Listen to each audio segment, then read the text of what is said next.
আপনার জীবনের সবচেয়ে বড় সমস্যা হয়তো টাকার অভাব নয়, সময়ের অভাবও নয়। সমস্যা হলো আপনি এখনো নিজেকে পুরোপুরি চেনেন না।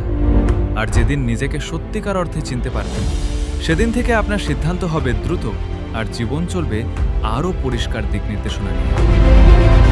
সেলফ অ্যাওয়ারনেস এমন একটি স্কিল যেটা যত আগে শিখবেন তত কম ভুল সিদ্ধান্ত নেবেন।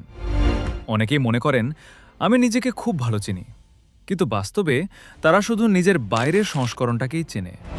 ভেতরের মানুষটা কি চায়, কি ভয় পায়, কি তাকে আটকে রাখে, সেটা তারা নিজেরাও জানে না। কেন সেলফ অ্যাওয়ারনেস এত গুরুত্বপূর্ণ? প্রথমত, আপনি যদি না জানেন আসলেই জীবনে কি চান, তাহলে আপনি নিজের স্বপ্ন নয়, অন্যের স্বপ্ন পূরণ করতে ব্যস্ত থাকবেন। একসময় দেখবেন নিজের জীবনটাই অন্য কারো লেখা স্ক্রিপ্টে চলছে।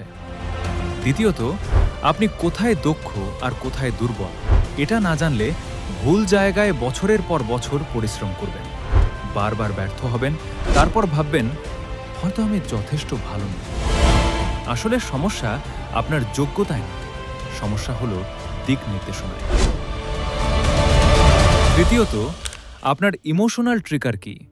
কোনো পরিস্থিতিতে আপনি রেগে যান, ভেঙে পড়েন বা অযথা প্রতিক্রিয়া দেখান।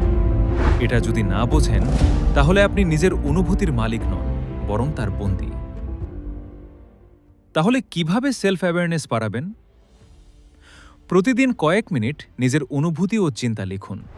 সপ্তাহে একদিন থামুন, নিজেকে জিজ্ঞেস করুন, এই সপ্তাহে কি শিখলাম, কোথায় ভুল করলাম, কি আরও ভালো করতে পারতাম। এমন একজন বিশ্বস্ত মানুষের কাছ থেকে সৎ ফিডব্যাক নিন, যিনি সত্য কথাই বলবেন। প্রতিদিন কিছু সময় নীরবে নিজের সঙ্গে থাকুন। কোনো ফোন নয়, কোনো সোশ্যাল মিডিয়া নয়, শুধু আপনি আর আপনার চিন্তা। জীবনের সবচেয়ে বড় ইনভেস্টমেন্ট শুধু টাকা নয়, শুধু স্কিলও নয়। সবচেয়ে বড় ইনভেস্টমেন্ট হলো নিজেকে জানা। কারণ যখন আপনি নিজেকে বুঝতে শুরু করবেন, তখন আপনার সিদ্ধান্ত বদলাবে, অভ্যাস বদলাবে, আর ধীরে ধীরে বদলে যাবে